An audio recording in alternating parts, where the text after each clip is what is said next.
And joining me now to talk about how to properly care for our yards is Bobby Boone with Buds and Blossoms and J.D. Boone with Dothan Nurseries. And as always, thank you both for being here this morning. Good morning.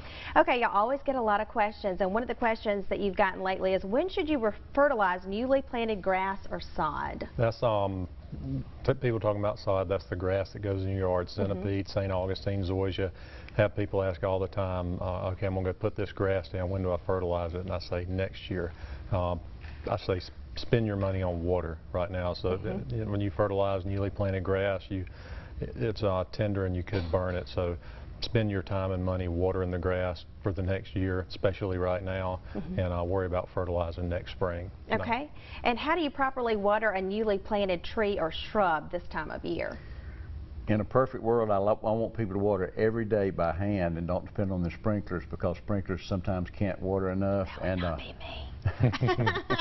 The secret is water. We're going to be coming back to water, but 99% of the plants that we replace for lack of water, it doesn't matter if they say they've been watering, it's from lack of water. And so water is a big deal every day for 30 days by hand. And what we see a lot is people will water it well, and they've just gotten the plant and it's exciting and they're on it, but they forget about it. Yeah, a month later it's like, I'm not going to water it Thursday or Friday. Then you go out of town, and if it's hot like this for 5 or 6 days, and you That's how you kill a plant. You really can. Okay. And are there any plants in our area that are common but also poisonous to animals? I have people call all the time, is an azalea poisonous, is a lantana poisonous, and according to the internet, everything's poisonous.